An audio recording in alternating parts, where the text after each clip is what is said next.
I see people try to make a fire, they get it going, they smother it with something that's too wet, they smother it with something that's too big, they got a big smoky mess, they never get to like cooking, and it just leads to like a bad experience and, you know, whatever, a hot dog coated in soot, what have you. This is Taste. I'm your host, Matt Rodbard. Steven Rinella is an outdoorsman, conservationist, writer, and television personality known for translating the hunting and fishing lifestyle to a wide variety of audiences.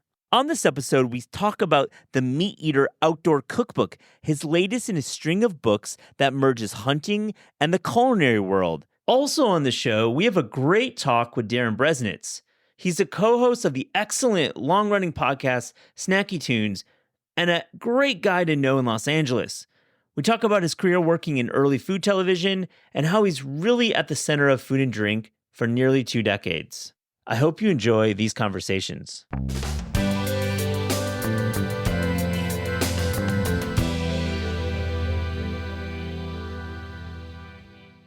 Steven Rinella, welcome to This Is Taste. How are you doing? Good. Thank you for having me on. I appreciate the opportunity. Well, I have to say, it's really nice to talk to a fellow West Michigan dude. So you grew up in Twin Lake. I grew up in Kalamazoo. That's where my wife's from. No way. Okay, let's go there. Let's talk food. So what's food like in Twin Lake growing up? My parents, they had a garden. So they kind of came out of the, like, younger people now probably don't even know about this, but there was a little bit of a back to the land movement. I don't know if that maybe influenced my folks or not, but they kept a big garden and they canned a lot, right?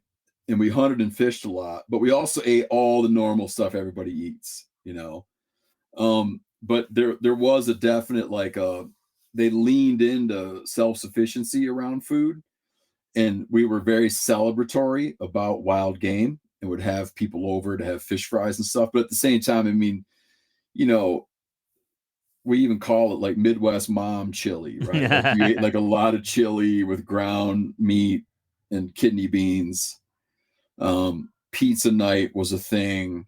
I remember encountering my first artichoke. I remember encountering my first boneless chicken breast. So I do remember, I remember the advent of certain things kind of coming into our awareness that other people probably knew about. I remember like encountering granola. I remember just a lot of things that I now take for granted and that my kids have known their whole lives. I remember it like seeing it the first time, which makes it seem like weirdly isolated, right? And I remember later in life, like we had these crazy hippie relatives. And I remember being in junior high maybe, and them having yogurt and granola and being like, I'd never seen this before. What is this funny food? This granola. So what I meant by it was by saying I remember when, I just know that when I was born in 1974. So we didn't have a lot of outside food influence, you know. We had in hindsight, a really limited set of exposures to the food world. Yeah, I mean, it's kind of, I was born in 80, so I'm a little bit younger, but not much. And I have to say, like, Kalamazoo at that era in the 80s, you know, not a lot of like people come in there for the food, gotta say. I mean, let's talk about pizza though, because you've got, you know, Domino's, Little Caesars, you got Godfather's, which is a regional chain. What are you leaning towards any of those? No, what my mom she would make pizza and we really liked it. And she'd put like regular sausage or deer sausage on it, but she would make she'd make her own dough and roll out these square sheet pizzas. But no, we didn't have there was not that level of, we weren't regular consumers of what's now these sort of mainstream pizza joints, you know? Got it. Like when I was in high school, man, if you wanted to really, really, like if you were going to do it up for prom, like do it up, you would go to Red Lobster. Oh. That was like, dude, that was the epitome of fine dining. Lobsterita, man, and some hush puppies. All right. Let me ask you, Steven, if you could list a food as a true West Michigan food, what would it be? I mean, from my perspective, it would be, to me, it's fried. Like, to me, it's fried fish, which is legit, like a big deal there. But we ate a lot of fried fish because we caught a lot of fish. And not too long ago, I was in Seattle and I was at a gun range shooting, and I was talking to a guy, and he was explaining to me how he walked out of a marriage. He didn't get married. He was gonna get married. This is in Wisconsin, so just across the lake. He was gonna get married, and then bailed on his girlfriend. And as when I was asking him, like, what was the defining moment? Like, how would you all of a sudden decide to not get married when you already have set the wedding in motion? And he said, one day I asked myself, do I really want to eat fried fish every Friday? And I said, no. And that's when I knew. And I laughed because I'm like, dude, I'll marry that girl right now. That's a good one. Yeah, it really is. It is almost a religious activity. I mean, it's tied to religion a little bit, but like fried walleye. Come on, it's such an amazing fish, and I love local stream fish and lake fish. I mean, bluegills, largemouth bass, northern pike, walleyes. Oh man, such good fishing over there. We got a lot of Michigan pride here, and I want to talk to you about venison because I grew up eating it myself, and we weren't hunters, but we had, once in a while it landed on our table. And let me ask you about this protein because I think we don't really prize it as Americans as much as we probably should. Because hell, man, there's a lot of deer out there, and it's an invasive species. I live in upstate New York, bit of an invasive. No, it's not an invasive species in New York. No, not really. No, it's native. I mean, it's it might native. be problematic in its abundance. Yeah, but it's not invasive. Yeah, invasive is the incorrect term, right? It's an abundance makes it feel like it's invading my personal space. That's what I mean. That's a widespread feeling. Americans who don't hunt don't give a shit about venison, man. It's like compared to if you go like you look in Europe, and it's a very common food item. Like in Scotland, they raise deer on these estates. I mean, they're wild deer, but they're raised on these estates. And if you go hunt there, you're going to have to fight to keep some of the venison from the animals you hunt because the landowners are going to sell it into the markets. It commands like a high price. In Germany, you can go into the meat market and find wild harvested venison. There's a reason we don't do that in the US because market hunting caused our wildlife populations to collapse. And we as a society really moved against market hunting or hunting wildlife to sell as food. So it just became culturally taboo for us. And perhaps because of that taboo and a legal framework that made it, illegal to sell wild meat into commercial markets, it became a food strictly of hunters. And growing up, everybody hunted. This is another Wisconsin anecdote, but I consider them to be my brothers. My friend Pat Durkin once, who's an outdoor writer, he once said, in Wisconsin, if you're not a deer hunter, you share a bed with one. And I grew up like that, but it wasn't like a thing that people did fine preparations with. You might get a deer and just grind the whole thing into burger and produce what my buddy Clay calls the Trinity, which is tacos, spaghetti, and meatloaf. Right? Yeah. And it was just used like that. Like you'd kill deer, grind them, and just use the ground meat as a commodity. Yeah, I mean it's a really good point about how we as a culture have moved away from wild hunting for meat, and we now have factory farms, which are problematic in many ways. Could we actually sustain a culture where wild hunting could end up on the marketplace? Was this a mistake to ban this practice? Funny you ask, because there's a lot of people toying with that idea anew in response to excess deer populations. Now, let's unpack that a little bit, because the reason we have excess deer populations is because white-tailed deer love suburban landscapes. They like edge habitats, right? They like disturbed landscapes. So white-tailed deer have learned to do very well around humans. Now, when you get around humans, white-tailed deer like it, but those humans don't like hunters that much. So that's where you get into situations where people agree that there's a white-tailed deer problem, but they don't agree on allowing access to hunters who would very happily come in and utilize the resource. And then you wind up with these kind of crazy counterintuitive things like municipalities hiring sharpshooters to come in and remove deer in the dead of night, or to toy around with these ridiculous programs of trying to run spay and neutering programs on deer, or drug deer so they can't reproduce. Just a lot of insanity because people are uncomfortable having hunters out on the landscape. And it's also the hunter's fault, because also as a residual effect of having nearly lost white-tailed deer in the late 1800s and early 1900s due to commercial hunting, there's a sort of reluctance on the part of hunters to kill enough does, to kill enough female deer to slow population growth. People want to get a big buck, right? They want to get a buck. When you remove a buck, you remove a single deer from the landscape. When you remove a doe, you remove her plus all of the offspring that she would have had. So hunters don't shoot enough does in some places, and people don't let enough hunters onto their property to be effective at deer removal. Therefore, some folks are proposing and have proposed that we move back to a commercial market system. I'm very reluctant and very hesitant about this. You'll notice Mount Rushmore, Theodore Roosevelt's likeness is carved into that rock. And Theodore Roosevelt is a politician that every politician would like to see themselves favorably compared to. And Roosevelt led the charge against market hunters. The fear of extinction is probably the biggest, I would think, cultural taboo, right? You don't want to kill too many of a thing. Culturally, people get weird about that. They feel a little bit uncomfortable.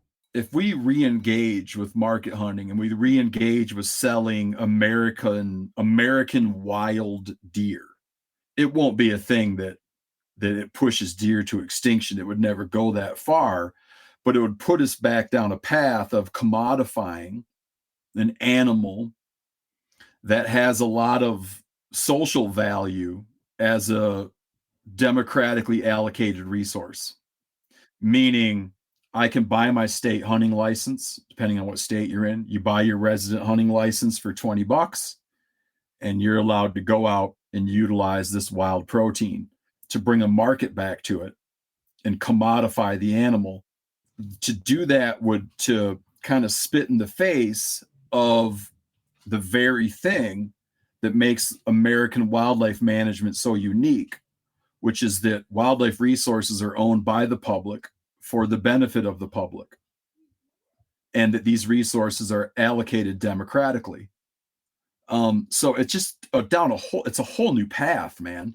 And it's a path we went down in the past, and it led to the literal extirpation of deer across a lot of their native range. People forget this, but even my buddy Doug, who's 15 years older than me, he lives in Wisconsin. They have up to 40 deer per square mile on farmland in Wisconsin now. Wild deer per square mile. When he was a little kid, he remembers going home to tell his mom and dad that he saw a deer track. Right. It was that rare. Yeah. It was that bad. So to now be in the sort of good old days of white-tailed deer in some respects, to bring up this idea that the answer to our problems is to go back to a market hunting solution, I'm just really uneasy with it. I'm very uneasy. It's a lot of factors at play. You've measured them quite well, Stephen. I appreciate that. I want to ask you, how do you like to hunt? And in general, do you have a couple favorite places that you are drawn to and you keep going back to? Yeah, I do all kinds of hunting, man. I mean, I hunt all over the place. I hunt whatever I can, whenever I can. With that said, like, I like to hunt squirrels. I still like to go back to Michigan and hunt squirrels. I love hunting with my kids. We'll go out and catch some beavers this weekend, trapping. But I particularly like, now that my kids are getting old enough, the funnest thing that I do is participate in our state's youth deer season, where the kids get a couple days all to themselves to hunt deer prior to the general firearm season. That's a hell of a lot of fun. I like hunting in Alaska, and I have a place, a fish shack in Alaska, and I hunt all over in Alaska and love it. I love to hunt where I live in Montana. If I had to probably pick one state and I was like some weird gun to my head scenario, and I had to be like, okay, I had to lay it all down and pick a place, I'd probably pick to hunt in Alaska. I just yeah, every time you hunt there, it's some kind of adventure. Takes your breath away when you look out at the terrain. I've been able to go to Alaska myself. It Yeah. really is just, you're like, wow, I can't believe I'm here. It's like No, it's amazing. astounding, man. I love being up there. I love having a little shack there. I'm a non-resident, but I love hanging out there. Yeah. Do you drive, like when you're driving around Alaska? What are you driving? What do you got up there? Man, we don't drive anything really, because our fish shack is, you have to fly there or take a boat there. And then once you're there, we just use Lund skiffs. Everything we do is out of 18-foot Lund skiffs. And then most of the hunting I do, we'll use the highway system to get to certain access points. There's only a handful of highways there. I mean, they're big and long, but we'll use the highway system to get to certain access points, and then hunt with boats or hunt out of hunt using aircraft. A lot of times we'll hire bush pilots to drop us off in places we want to get to. Gnarly. Sounds really fun. Sounds really fun to hire. That's most of what I do in Alaska Yeah. now, is just hire bush pilots. Yeah. Have you encountered bears? All the time. Yeah, that's the thing about Alaska. It's there's more bears than people, right? I mean, it's like pretty tremendous. Yeah, a lot. I mean, we run into a lot of them, all over the place. But matter of fact, we were hunting in Sonora, Mexico this year, and within sight of the U.S. border, saw a black bear down there, and then in one night saw 2 mountain lions. But yeah, I've been charged by bears, and have had a lot of run-ins with bears in Montana, with bears in British Columbia, with bears in Alaska. It's when the kind of places where we hang out and the kind of activities we engage in just leads to those interactions. So the Meat Eater Cookbook, I have a couple questions about it, and I really enjoyed reading through it. One thing I noticed is there's a real art to building a fire. And I feel like you're talking about the new one, the Meat Eater Outdoor Cookbook. Yeah, exactly. Because we have a fish and game cookbook as well. No, the outdoor cookbook. Yeah, there's a lot to say about making fires. I love it. It's like almost like an art to it. I'm like really fascinated that you dedicated so much time and space to showing the different ways to build a fire. I'm like, this is great. Well, how often do you see someone go to make a fire that doesn't work out? I mean, it seems funny, but it's all the time. It's all the time. And from an outdoor exploration standpoint, you kind of you have to learn to get good at making fires, because quite often you're making them just to get comfort, right? To get comfortable. We were recently, me and my buddy and our combined 5 kids were recently all out running mountain lions with his hound dog. And me and my buddy had to leave our kids for quite a while, a little unexpected emergency. And we came back, they had a little fire going in the snow, and so we're like, oh, that's fantastic. You guys are great. You did great. You did everything just right. You got a fire going in the snow. So like outdoorsman it's a skill that you want to have, and then when it comes to cooking, why not take that same skill set of being able to make a fire anywhere, anytime, and apply that same skill set and those same fire making styles in that way. And I just so often I see people try to make a fire, they get it going, they smother it with something that's too wet, they smother it with something that's too big, they got a big smoky mess, they never get to like cooking. When they are cooking, they don't have a good bed of coals, so it's not as fun, it's not as effective, it's not as versatile, and it just leads to like a bad experience and whatever, a hot dog coated in soot, what have you. So yeah, learning how to like quickly and efficiently with a minimum use of fuel get a good workable bed of coals that lets you cook with some flexibility and a little bit of delicacy, that's like super important to learning how to do much of the stuff we discuss in the book, right? And again, I'm prioritizing there like efficient use of fuel. If you go and buy let's say you buy a load of mesquite or something, like get your money's worth out of it. Use it in a way that's smart and not burn up $50 worth of wood because you want to grill a couple steaks. Yeah. Great point about the fuel kind of management. It's really, really key. I'd like to get a sense, we're approaching outdoor cooking season for many Americans, and I must say there's a lot of recipes in the book that I'm interested in, but if you could point to one in particular that is going to get us excited about outdoor cooking, what is that one recipe?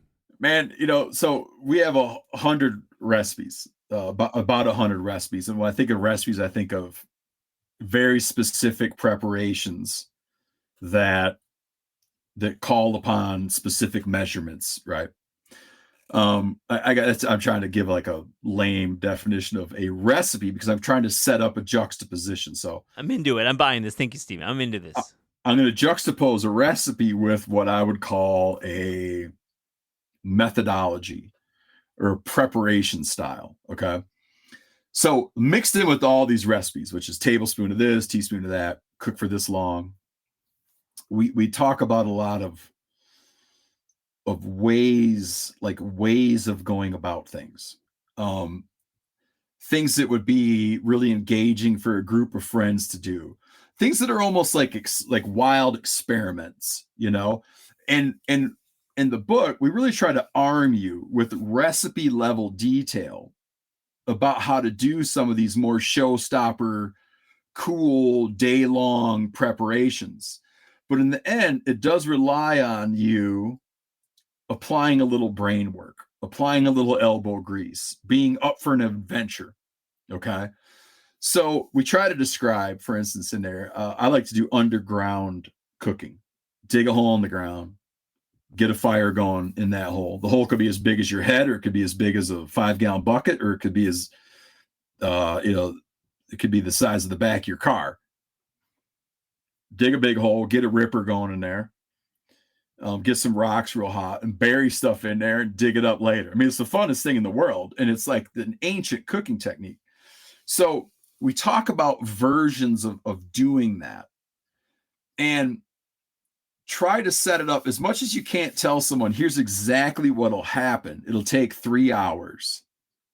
We say, who knows? But here's some really good things to keep an eye on. And here's some milestone moments that you're going to want to watch for. If you're not hitting these milestones, here's some things to check.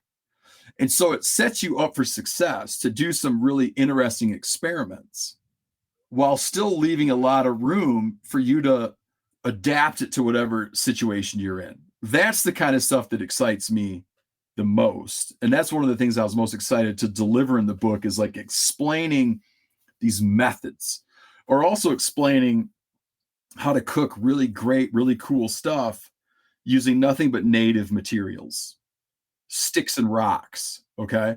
At the same time, you can think of it like we used to joke about subtitles when I was working on it. We'd be like, okay, it's backyard to backcountry, caveman to haute cuisine, right? So it just covers a lot of ground. So in the same way that we're talking about these Ice Age cooking methods that might have been used by Ice Age hunters, like cooking methods that might have been used to cook a woolly mammoth, we're also talking about making some really beautiful stuffed hamburgers on your back porch over a Weber grill, or throwing a really cool, elegant dinner party, or making great cocktails that are suitable to prepare outside. So it's so varied in its approach, but it all lives under like food that's best to eat outside. It's best to serve outside. It's best to prepare outside. And that's why we regard it as a celebration of outdoor cooking, because it's best eaten or fixed outdoors. Stephen, really, really, really fascinating stuff. I'm really buying into this methodology, and I like the detailed explanation. And I feel like we sometimes, as home cooks, don't necessarily think about the meat we're buying. We just buy it by price. I think what you do with your writing is you're talking about hunting, but you're also talking about cooking meat.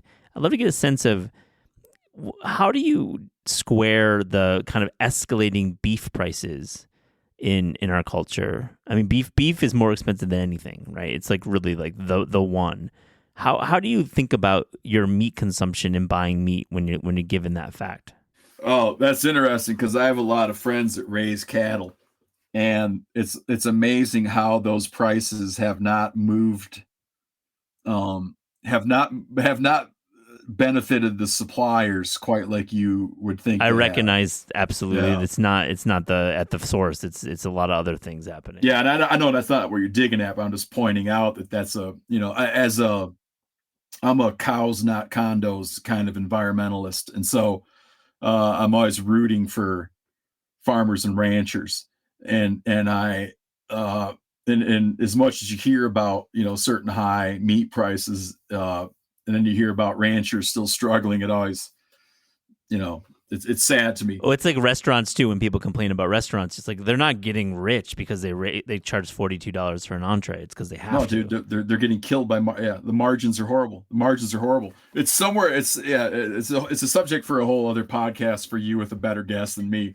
But I eat a lot of wild meat and wild fish.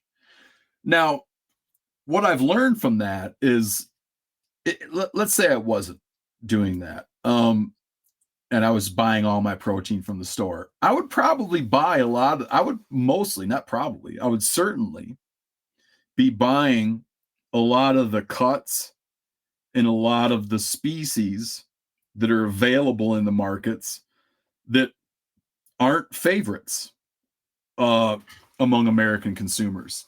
This weekend, we have a big cold, so sub-freezing cold snap coming right now. But we were this weekend supposed to be going out, me and my buddy and all of our kids. We were supposed to be going out running set lines for channel catfish. Cool. That is a Wow. cheap, dude. That is a cheap fish. That I don't care. You know, we like to catch them. We'll drive 2 hours to catch a channel cat. And if you go into a fish market and buy channel cat, that's probably going to be the lowest price thing in that fish market next to perhaps tilapia. So I don't have expensive tastes. Like, because I don't have expensive taste because I have experience in taking things that maybe other people don't want and making them really good. I have a friend nearby me, Northbridger Bison is his company. He doesn't sell to markets. He sells the animal on the hoof to buyers, and four people might pitch in. He kills the buffalo on his place. It's born on his place. It dies on the place. He kills the buffalo, gets it processed, and then whatever group of people pitched in, they're getting a grass-fed, very humanely raised product from him. But what's funny is I could call him up and get all the hearts and livers and cheek meat and tails and kidneys that I could ever want from what people aren't utilizing. So in our books, we usually try really hard. In the cookbooks I've done, we try really hard to celebrate these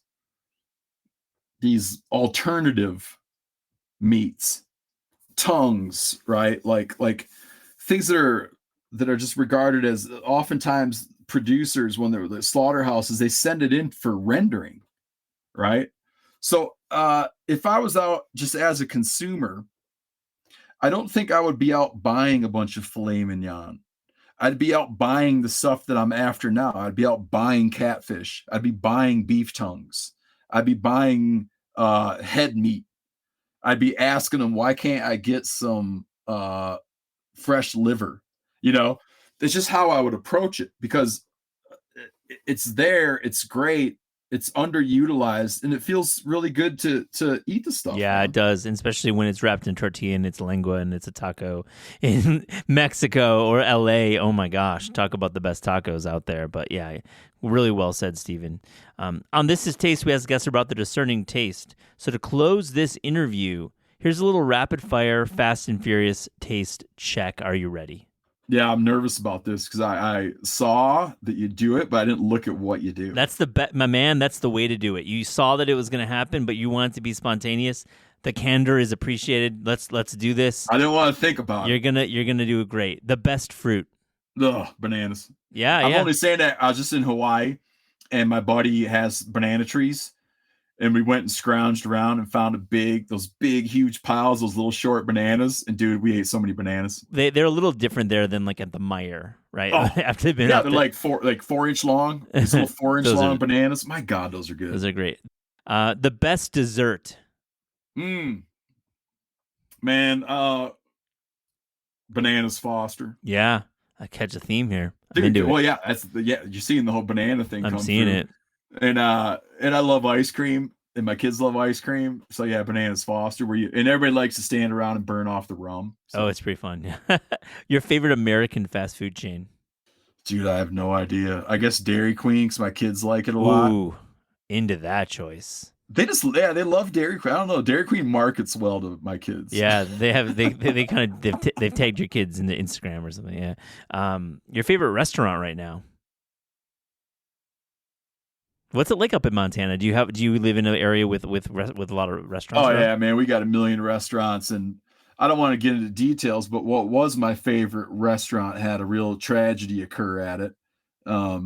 And now I guess the thing I like most, I like a thing called the Ale Works here in Bozeman, Montana, because it's big and I can go there and I don't really get bothered, and we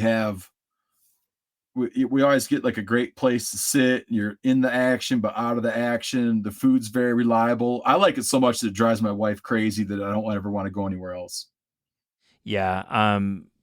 Let me ask you: is there like a restaurant dish that you seek out? Yeah, man. Lately, it just changes over time, but we fish so much that I'm not going to go into a restaurant and buy fish. We fish so much, and this is going to harken back to something you brought up earlier. When I go to a restaurant, if they have it and I can get a good steak, a beef steak, because I don't eat a lot of beef. If I can get a good beef steak, that's probably what I'm going to order. If I go into a Mexican place, I'm going to get the flank steak, Yeah, that makes a lot of sense. You gotta let the experts do their thing. Yeah, because I just I don't eat it at home, so I like yeah. to see it when I'm out, and I eat tons of fish, so I'm never going to order that. Right. Favorite city outside America to visit for food? Anywhere in Mexico that they're grilling marinated, well-exercised little chickens, like all over. I don't know, like grill. Okay, I'll put it more specifically: grilled chicken along the highway between Cancun and the Cian Biosphere Preserve is good. Really good. Yeah. Those like little muscly, little wiry little chickens, and grilled on an open grill. Oh man, they're good. Yeah, you get a little bit of rice, a little bit of beans. Oh, so good. Last one, your favorite sandwich? Cuban. Yeah. Mm-hmm. It's a good call. Pickle has to be right. Swiss has to be right. And I like grilled peanut butter and jellies too now. Ooh, tell me more. How's that work? Just float it in a boat. Make a peanut butter and jelly and just float it in a boatload of butter in a pan. That's pretty good. Oh, that way. Of course. Oh, that's Elvis Presley right there. Come on. That's good. I love that. Stephen Rinella, thank you so much for joining This Is Taste. That was really fun. Yeah, thanks, man. I appreciate it.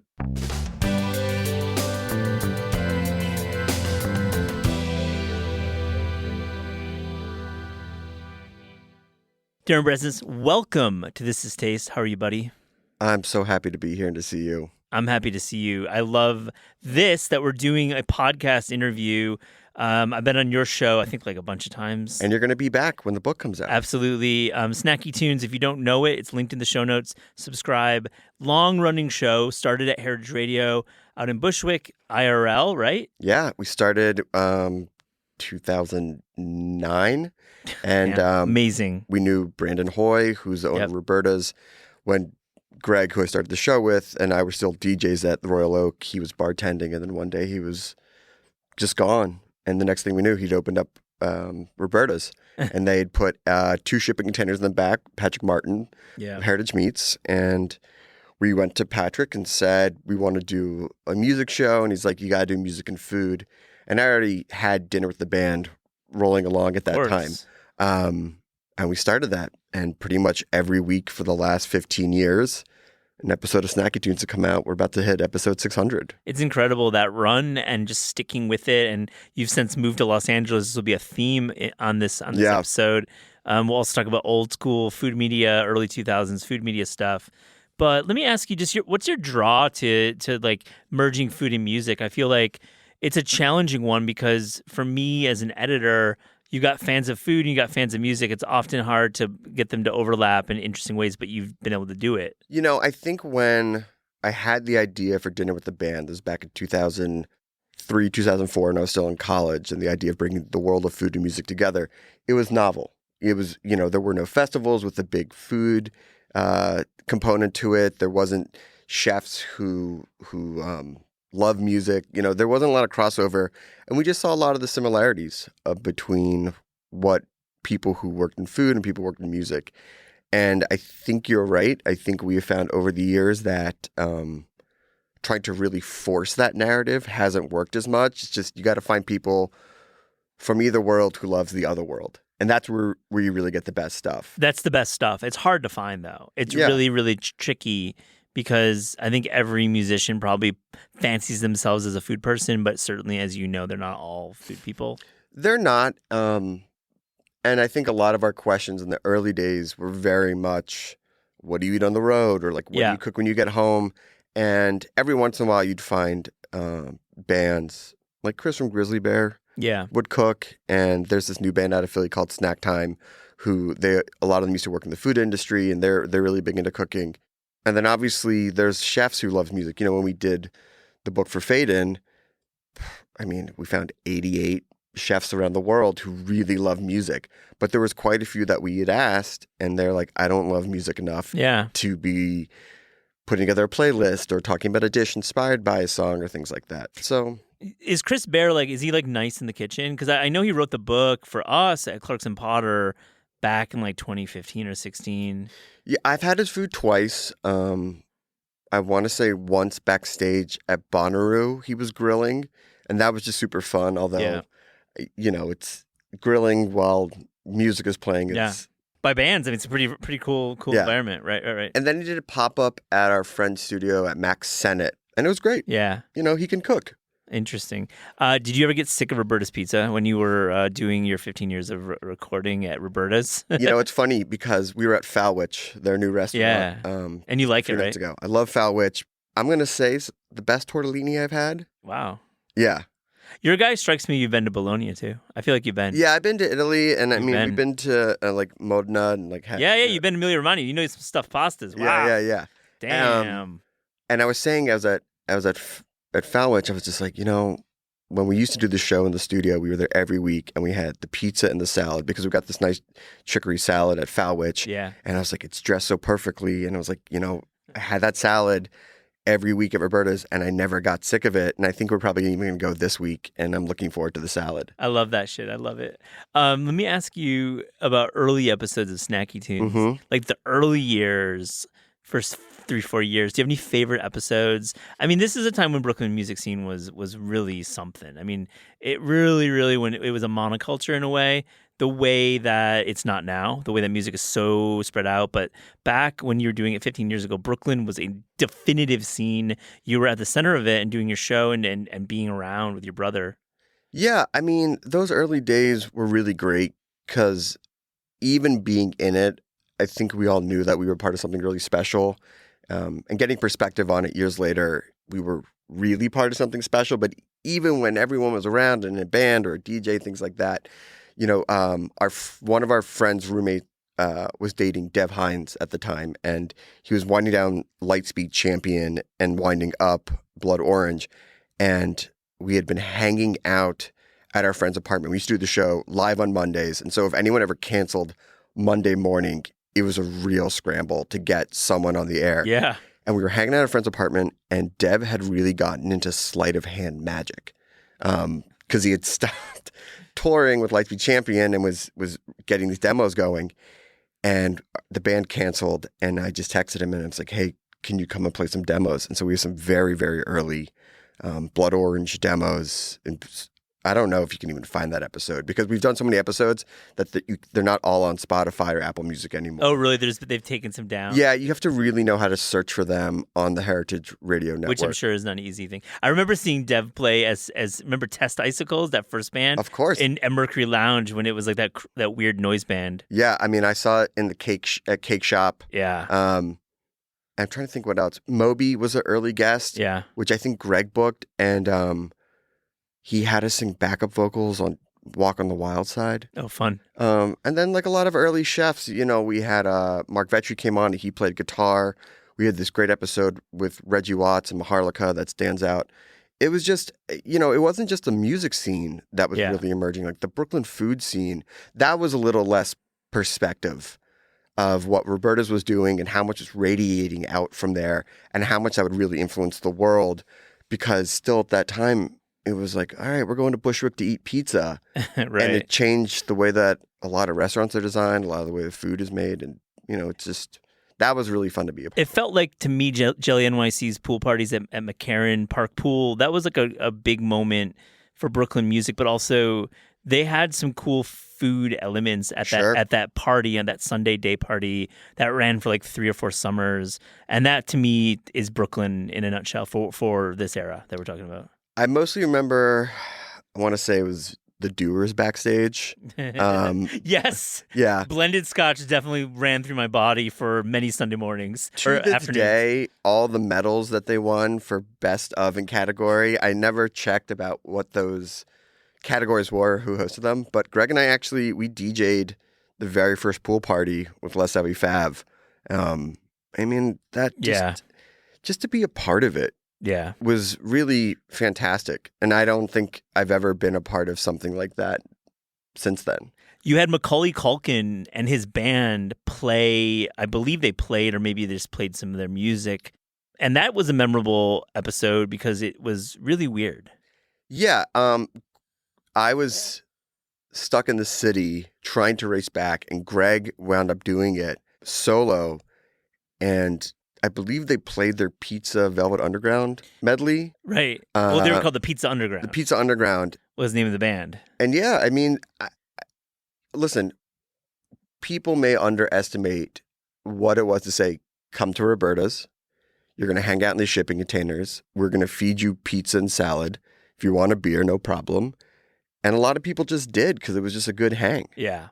Yeah, no, it was. It kind of marketed itself. I mean, you had to book the show, and you talk about just getting people to show up. I mean, it's but to have it run for so long, the booking is relentless, man. Yeah, it's and right now, I'm doing the show by myself, and the bands have wound down a little bit. I think if I get a band once a month now, just because with COVID and we do everything remotely now, and I'm just not as in the band world as I am, but I work a lot.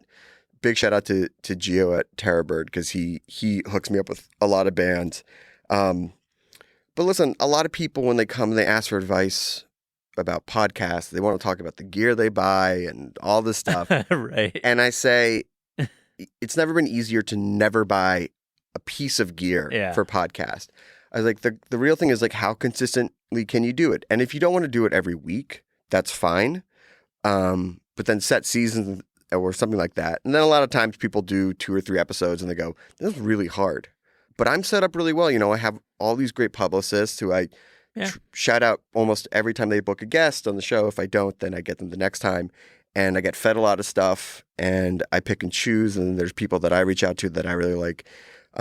But it's a lot. It's a great show. I love it. And I'm going to link to it again in the show notes. Make sure to smash the subscribe. I want to go back a little bit further and talk about your time working in food television because you had a really unique glimpse, and I hope you're right about it one day. It feels to me it's like ready for like memoir style. I'm just going to say it. You worked at Early Food Network. You worked at Tastemade. You probably did some work with Vice. I'm just going to guess. I did. You were Bobby Flay's production. Rock Shrimp. Yeah, so let's talk about working with Bobby. You were like an AP on his show for a while? Yeah, so I was an AP on the first 5 seasons of Throwdown, and it was amazing. Bobby is a legend. He is so nice to work with. He is so talented. He is so generous with the people he worked with. And those early seasons were, especially season 1. So for those who don't know, Throwdown was a surprise cooking competition show where we would call people, and I was doing casting the first season, so we'd find people who do the best meatball, lasagna, whatever, and we'd say, oh, we're going to come out and do a special with you, and then Bobby would show up. And the first season was really... No one knew. Well, no one really knew, and I was booking these people, and some people took it well. Well, obviously when they won, they took it well, but obviously not everyone won. And I felt really badly about it. Like, it's just like, we said we're doing a special on you, and then Bobby shows up, and then you lose. But what wound up happening is win or lose, and because of Bobby's status, the show said, you are the best of fill in the blank in America, and it's a half-hour commercial with you. And everyone looked really good, and Bobby was always so gracious when he won.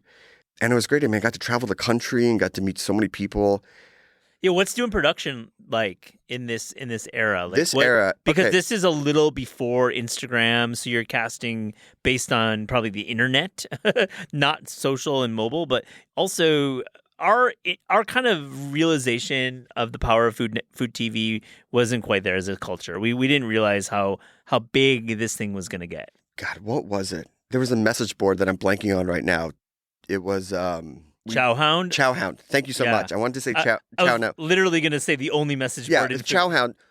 So my method was during casting is that we'd pick a food and we'd try and find a city, and then I'd go to Chowhound. I'd do a lot of cross-referencing, and then I'd sometimes call the local food editor at a newspaper. The alternate papers were still around. And it was just a lot of just digging, and you'd call friends and you do things like that. It was really tough. I will say, though, that once you found a restaurant and you're like, okay, this is a real restaurant with people who are coming up, it was different. There weren't people who were just presenting as a real restaurant. Like sometimes now you can find people who have crafted a story, but it's how authentic is it? But when you would find these spots, and especially these small mom and pop places, once you got in, you realized how great it was. And then on top of that, so, we'd shoot with these restaurants, and they knew it was the Food Network. So food was just coming out of the kitchen. But then also, I'd be like in Raleigh or like these small towns where I'm like, I don't know when I ever go back. And I would be eating at night as well. And I think in the first 6 months on the road, I put on like 30 or 35 pounds. Oh, shit. Rookie mistake. You can't eat everything when you're doing food TV or food cookbooks. But, I was young and, I didn't have a lot of money then. And so when you have like a per diem and then food's coming out and it's like, oh, well, these chicken biscuits are just going to go to waste. So must have been fun to travel. Let me ask you just in production on Throwdown. When is there a story of someone just going super fucking haywire, just totally off the wall? No, because again, Bobby was so gracious and so nice. Some people got really nervous. I think one person had a reversal of fortune because he was so excited that Bobby was there. But it's everyone that we worked with was such a professional, so that when the actual turn came with Bobby showing up, we would pull them aside, like, hey, this is what's happening. Don't worry. We had judges. It was all really nice. And I will say, when you're talking about the power of that show and Bobby's reach, there was a place up in Saratoga Springs, I believe it was called Hattie's Fried Chicken. And, when it was off season, it'd be really tough. Sometimes it'd have to be, a bridge loan or things like that. And the first off season after the show aired was the first year it didn't slow down.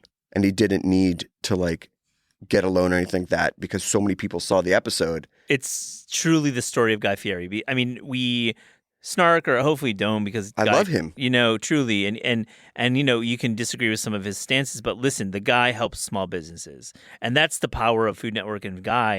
And you have to respect that. These are small businesses in a tough industry, and his mention is giving them life.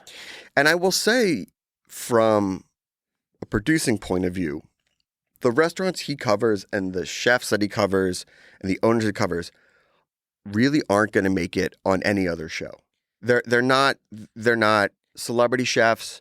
They're not maybe the hippest restaurants. Maybe they're just been these institutions that have been there for 30 or 40 years. But as we all learned during the pandemic, that's still week in, week out of money coming in and covering bills and things like that. And he literally puts them on the map. I mean, there's literal online maps of Guy Fieri stops. And that to me is, again, say what you will, I like the guy. We're aligned. I mean, I fucking agree fully. You know. Yeah, come on the show, Guy. I would love to talk to you about this stuff. How much money did he raise during the pandemic Yeah. for chefs? When I know a lot of chefs, now look, I'm not blaming anyone, but I'm just looking at him and what he did. He didn't take a victory lap for it. He just quietly raised millions of dollars. Yeah, same with Bobby. Bobby raises a lot of money and does a lot of charitable work too. Let's talk about F2. You worked at a short-lived spin-off of the Food Network called F2. I remember it being a thing for a while. Tell me about your experience there. So this was 2009 when digital internet channels were taking off. And my understanding with Food 2 or F2 was that the Food Network was just out of space. They were sold out. They were sold out. I mean, truly, they had more advertisers than they needed, than they had more talent, more programming, and Food 2 was their broadband channel. And I had known the people who ran Whisk and Ladle Supper Club in Williamsburg, and I thought it would make a really good docuseries where the way that we looked at it is that we would do 4 dinners, and we would do these individual episodes of the planning of the dinners, the shopping, and things like that. And so every episode would work as an individual contained piece, and then you could watch the whole week, and that would work as a contained dinner, and then you could watch all of them, and that would work as a contained series. And it was a great experience. I mean, it was a real introduction to what video and content was going to become. It was super tight budgets. It was super tight schedules. We shot a lot, over 2 days. What kind of cameras are you using? Oh God, I don't even remember. I mean, it was some of the early digital cameras with card stores. We weren't using tapes. Yeah. And Luke Riffle was my co-producer, big time helper on it, and he was also the DP, and Pablo Muniz was the culinary producer who's worked with Bobby for years. And Noah Starr, who used to be on Ask Aida, he came in as our AP, and Matt Reynolds. Like, we had this whole crew of people, and we actually did it with Rock Shrimp. Kib Martin helped sell it, and it was great. And it was, who knew that it was a harbinger of what was to come? Right. Everyone thought it was like this. And then, I don't know what happened. My assumption was that the cooking channel came along, and they're like, okay, we have another network. Cooking kind of like took F2 and threw it to the side, and cooking became its own vibe, though I never quite knew what was the difference personally.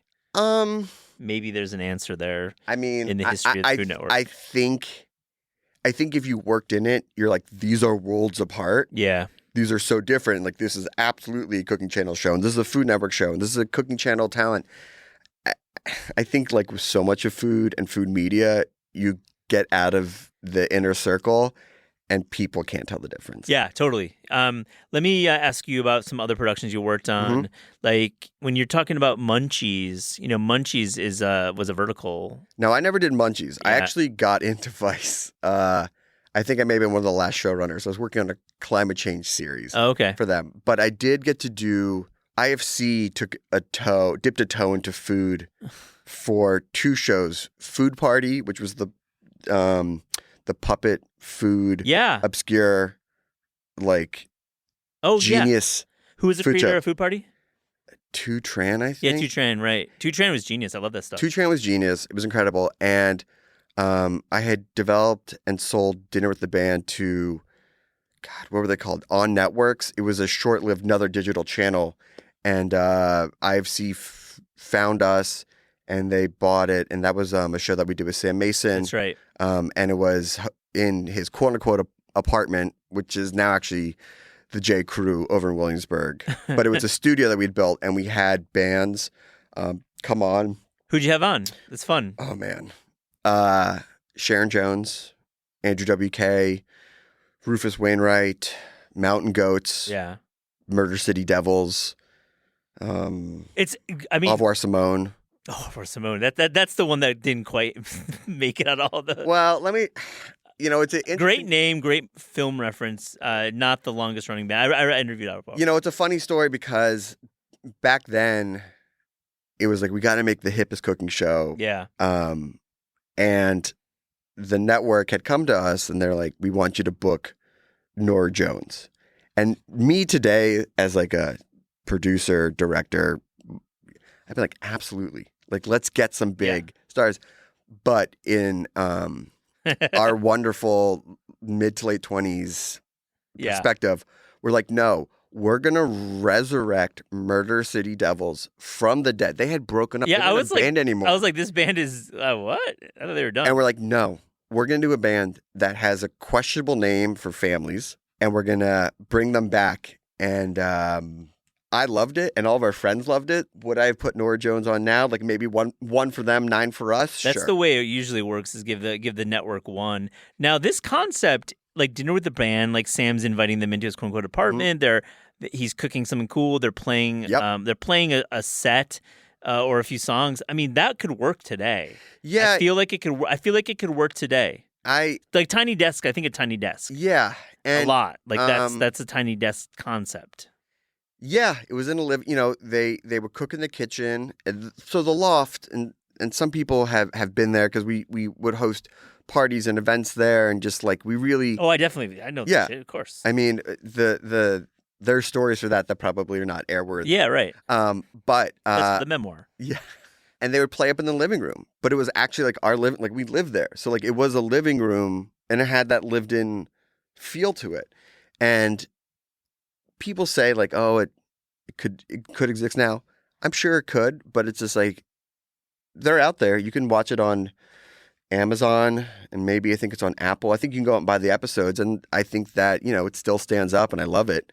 But this is 2010. Like it was a different time. Yeah, definitely. And wow, it's like ancient history. I know. I got to ask you, like, what's your take on James Murphy? Let's get real about James Murphy. I love James. Yeah, no, I'm not saying like this is not like a setup to like talk shit about James Murphy. I want to know, like, this is a guy who like embodies the crossover of food and music, because this is a guy who doesn't just run one of the best restaurants in New York, but he actually shows up and hangs out there. Yeah. Speaking of which, I'm going to Four Horsemen tonight. I was going to say, like, we were talking in the elevator. I was like, are you going to go hit Four Horsemen? Yeah. Shout out to Justin and Nick. And Stephanie. Nick Catola. Yeah. Great chef. James and Nick have been on the show. I'll link to those in the show notes. That great episode we recorded in 2018. I mean, I love James, and I love the whole crew and the DFA family and LCD, and shout out to Al and everyone. Yeah. And just I'm about 10 years younger than that whole crew, Jay Strell and all them, and things like that. So they were always an inspiration and people that I would look up to, and never in my wildest years did I ever really think I'd get to meet them and to know them and to hang out with their food. In my 20s, they just seemed like so much larger than life, and then got to meet them, and they're as nice as they can be. They really know their stuff. They're a really perfect example, and James is he really knows his food. Yeah. He really knows his food. He really knows his coffee. He knows his wine. He knows how to run a restaurant, which isn't easy. And it shines through. Like, I'm super excited for their cookbook to come out. I think it's going to be a really great recipes, because Nick's food's incredible. Yeah. And for anyone who hasn't been watching his cooking videos that he's posted, they're great. Nick Catola, right? Yeah, Nick Catola is doing threads, and Justin is obviously, he taught me so much about.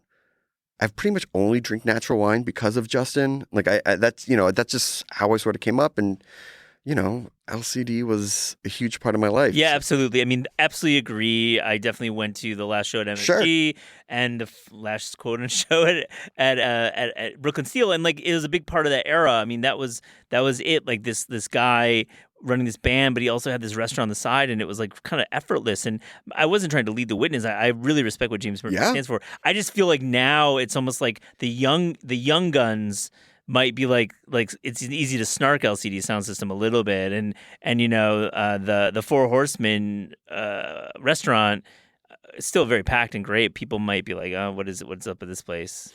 I think, I don't know what the new generation thinks, because I'm not their age. I would say just do your homework. If you're a fan of music or you're a fan of food, I think we're now moving into a new generation of food and people getting into food who may not know chefs that were huge, tastemakers when we were coming up, and how you want to look at them and how you want to decide on what you think they are or they aren't is up to you if you really want to put the work in. I love it. Darren, that's a great sentiment. And I think that's like an open-hearted sentiment. You're not making judgment on the youngins. You're just saying do your homework. Fully agree. You try to maybe let the show be a place where everyone can do their homework. We like to talk to the old legends, and we like to talk to the new generation. I mean, listen, that's one of the things, doing the Snacky Tunes for 15 years, there are chefs who are no longer chefs anymore. There are people who have hung it up, and doing the shows allowed me to keep a link and a reason to talk to new people coming up. Now when I started the show, almost everyone who was a food guest was older than me. And now I'm starting to be older than some of the food guests who have really successful restaurants, and it's inspiring. And you do find a lot of the same through lines. I think that's why I've been working in food media for so long, is that I've always loved the people. From day one, the people who decide to go into the hospitality business are a certain breed of person. And the people who do it for real, the people who really put it in and roll up their sleeves, do it day in, day out, and fix the HVACs and worry about payroll and still put up great food, and now have to deal with people like us say like, hey, can you make time for an interview, or can we come in and shoot? Like, I just love those people. And part of why I keep doing the show is because I would never have a reason to get a half an hour or 40 minutes of their time during their crazy week to sit down and chat with them. And that might be the only time I ever talk with them, and that to me is I let them say what they want. I have my questions. I do my research. Yeah, you really do. I love it. But I never push them into a corner. It's the show is never like a gotcha type of thing. And I think people can approach to do interviews any way they want. And mine is mostly tell your story. Unless you've written a book, then I read the whole book cover to cover. Yeah, you really read the book. And I focus, which I can't wait to get yours. But I'm always, people send me books, and I was like, hey, I'd love that you sent me the book, but unless I've asked for the book, I probably just don't have time. I have 2 kids and a job and a family and a wife that I love and a dog and trying to, hit Pilates. You don't have time for that like fifth cookbook from me. Forever. But I've asked you for your book because I want to read it and things like that. So yeah, man. Because I hate listening to an interview when it's so clear. I know that the person didn't read it. I know. And it's like, what a waste of everyone's time. It's a bummer. I do read the books. I hope if you're this far in the interview, you're a listener of our show. I have to ask you about just generally the state of like video content. We call it broadly, but I love to get a sense of like where you think it's going. My biggest challenge when thinking about expanding taste into video, be it social video or even like making this podcast into a video interview show, which we've dabbled with. I wonder where the audience is, because I don't think there's really an audience for this stuff on video. I think it's very challenging, and I think ultimately we're all judging our work against a couple things, like definitely Bourdain, definitely NYT Cooking, definitely early BuzzFeed, definitely early BA, or like mid-tier BA or mid-level. I don't know. Darren, tell me, you think about this. You work in this industry every day. I know. Every day I think about it. And you're an expert. We focus on podcasts and writing here more than video. But like, where is the audience right now? Well, I think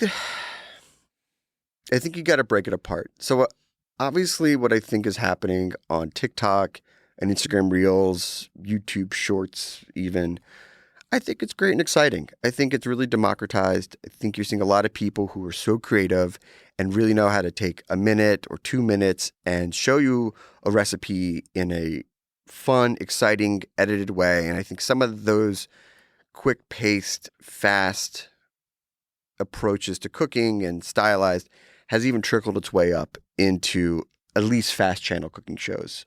And I think obviously on the other end, the big cooking shows, the competition shows, I'm seeing so many more familiar faces who I never would thought would be on the cooking shows, like Tournament of Champions, the new 5th season.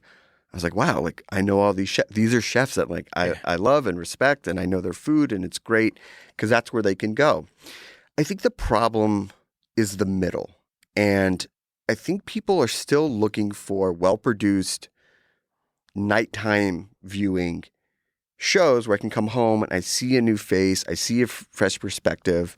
I think like Esther Choi is probably a good example of someone that's been invested in, and she's slowly grown her audience on social, and she's got her great restaurants, and has also had a chance to become a TV star on Iron Chef, Iron Chef and things like that. But she's done stuff on First We Feast, and like she's had a real chance to evolve, and it's not overnight.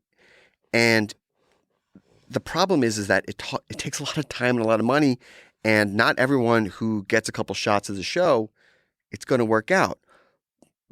But if you don't invest in those people, then you don't get another generation of superstars. And, Guy and Bobby and Giada and Nigella, Jamie, all these people are great. But I worry about who's coming up from behind.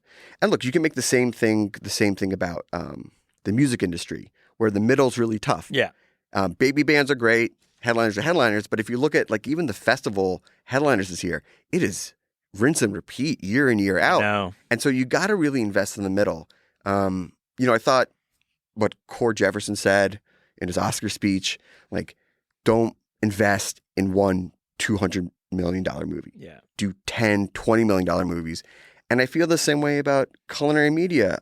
I think that anthologies are really tough, because I think the problem with anthologies is you either care about that exact thing they're focused on.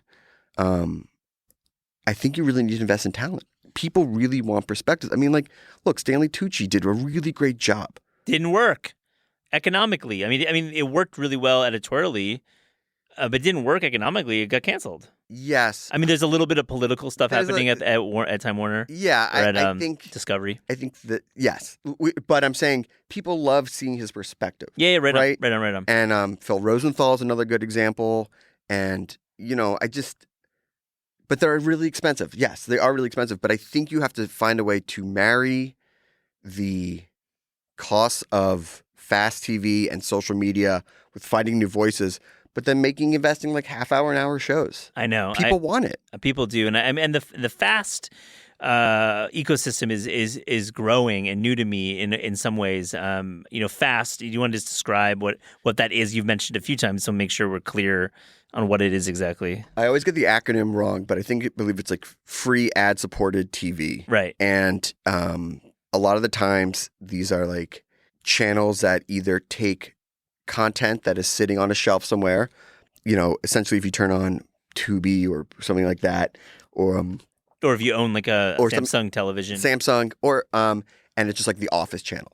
Yeah. And it works really well. I'm not going to bore you with the details of how it works, but it is a very good business of taking stuff that's already shot that you can license, and you do programmatic ads, and it's geo-targeting, and it's targeted. And I think also it's food really works well in it. Food really works. I love Jamie's on my TV. Literally, I turn it on and Jamie's there. And fast is really good for food. It's not good for certain other genres. And I hope they invest in new fast content. I mean, listen, helping being part of the early team that set up Tastemates channel. You just saw the numbers with food, and people really gravitated to that. And that was a mix of making original cooking shows and then licensing stuff from all around the world. I think what David Chang and Noel and Chris are doing at Mojodomo is really exciting for LG. And I just see it as, it's interesting because you're selling hardware. So you can only get Majordomo. I think they've expanded. But a lot of these channels, some of these channels now get their start because hey, you buy this brand TV, and then you get this exclusive content, and that's really great because it's that extra little carrot for buying hardware. But I just think that the budgets are smaller, but that just means you have to get more creative. Yeah, and it goes back to your original F2 mission, which was create content at scale for cheap. And I feel fast is really the final frontier. But also, I'm with you. What about YouTube? Because I think on YouTube and YouTube-centric food media, I think of Joshua Weissman. Sure. I think of Doobie Doobop. I think what Tina Choi is doing is excellent. Both have been on the show. But I think YouTube is a really interesting place right now. Absolutely. The Made in Network people. Made in is great. Which is, Maddie's, the people work with Maddie and Binging with Babish. I was directing and working on Bite, which is Gordon Ramsay's YouTube channel. I think YouTube is great. Again, it's all a lot of work. That's the thing. It's not just you just launch your channel. It's the same thing I went back to about the podcast. Like, you have to be consistent. You have to just, once you turn it on, you can't turn it off. You got to keep feeding it and feeding it and feeding it content. But, you know, a lot of the times when I go into production and if I'm coming on as a producer, I go, 2 questions. Who's paying for it? And where's it being distributed?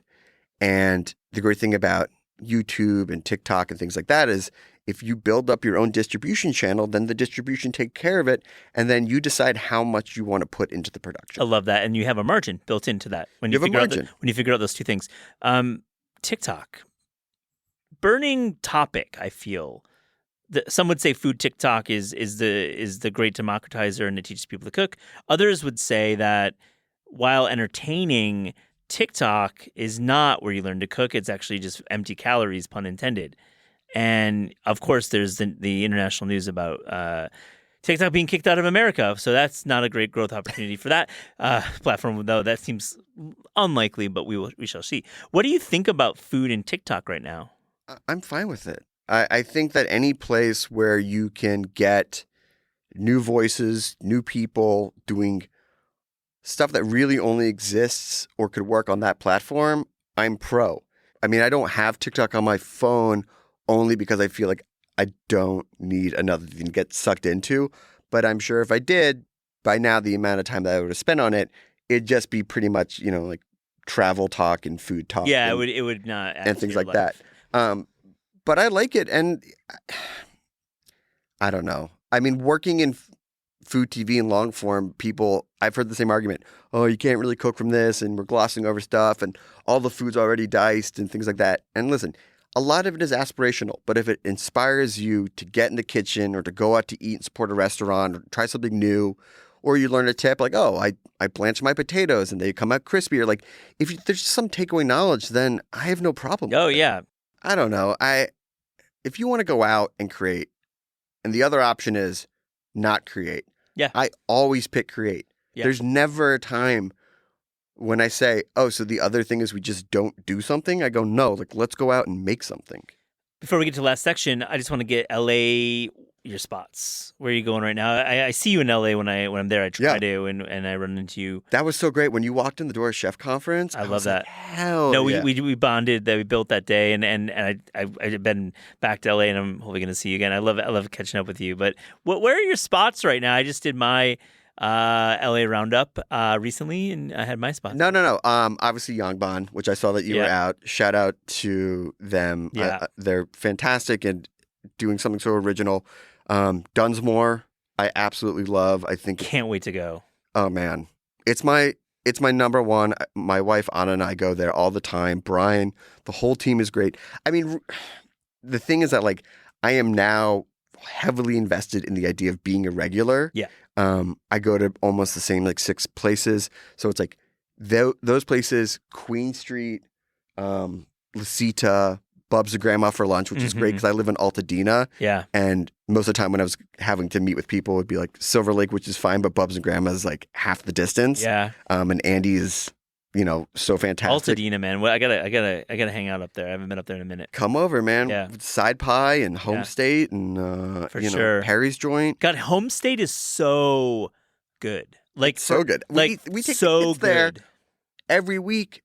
I mean, listen, we have 2 kids, and anyone who here is a parent, when you know that you can go to a restaurant and the kids like it, and it's set up for that, got the backyard and stuff, and Kismet is great, and Greekman's, Liga, which I was telling you about, is fantastic in K-Town and Rune Pear and Thai Town. I mean, that's my guy, Rune Pear. I love that one. Rune Pear is. I was just there with my friend Kate, and then Sonora Town. I mean, like it's just. Yeah.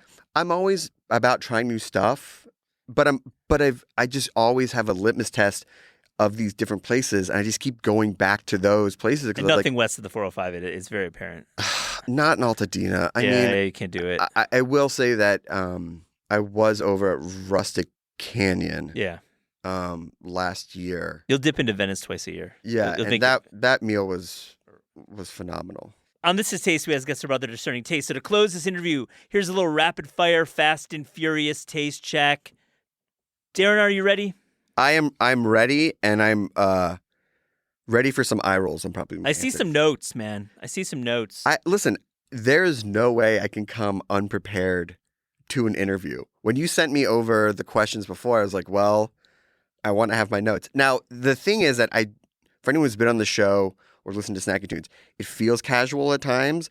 And then my research and my questions is the only way I can make it sound casual. Be prepared. It's a special sauce. It's a special sauce.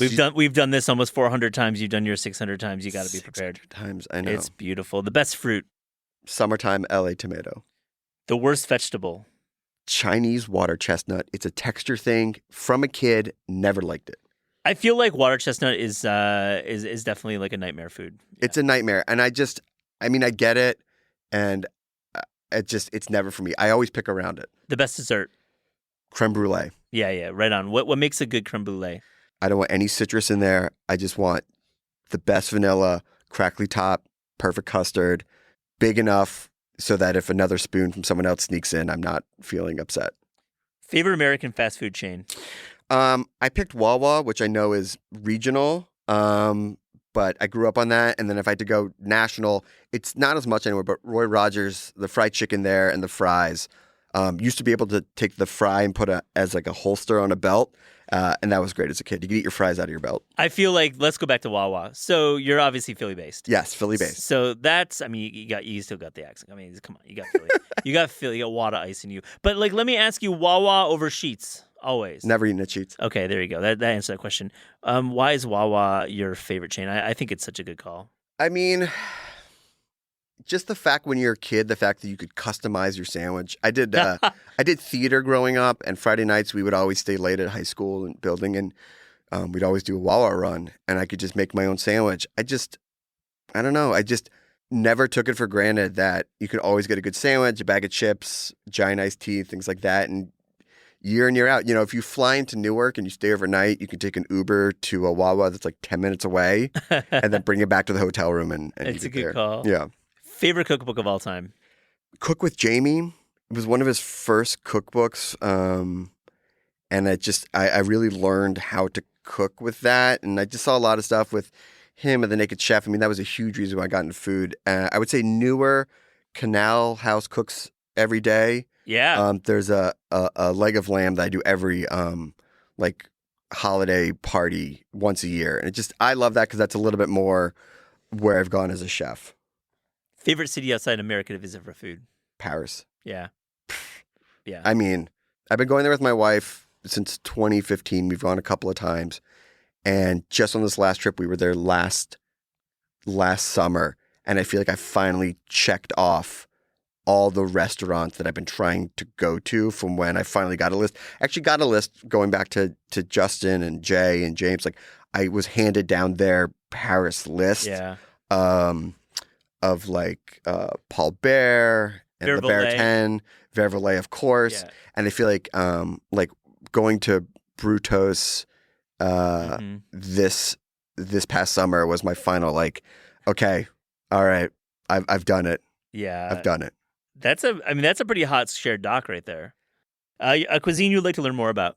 I know it sounds like I'm pandering, but it is Korean. Because when I went to Liga... Absolutely not pandering. It's the very good choice, very wise choice. You know, there was like northern dishes and southern dishes. And I was like, I really don't know anything about this cuisine other than surface level. Yeah. Favorite sandwich? I mean, because I'm in New York, corned beef, seedless rye, mayo, which I know is like a shonda and like people roll their eyes because... Okay. But, you know, I was at S&P. You made it to S&P? Yeah. Well, I used to go to Eisenberg. Me too. The food was so bad, but it was such a great place. Yeah, but the thing is... I love that place. Dude, I went there all the time. It was funny. I was talking with the waitress on the way out because, you know, we were with my parents and the kids and everything. Real cool. And we went at Sunday at like 12:30 and they sorted us super quickly. I mean, they moved people in and out. Yeah, it's good. And there was a table that was lingering and she went over and she was like, this is not a linger. And I was like, you know, thank you so much. I used to come here. And she's like, yeah, you know, people freaked out when it went away.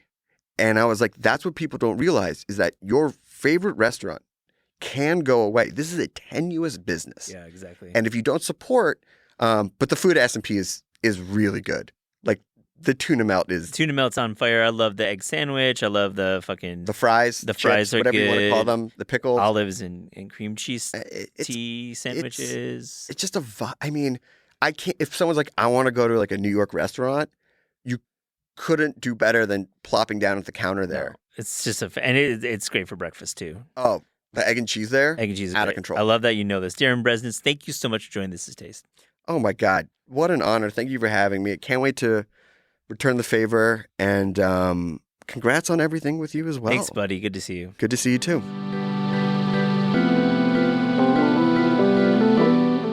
This is Taste is hosted by Eliza Abarbanel and me, Matt Rodbard. The show is produced by Shalia Harris and Pat Stango and edited by Clayton Gumbert. Theme music by Steve Rydell. Visit Taste online at tastecooking.com and make sure to subscribe to our newsletter for updates on all cool things that are happening.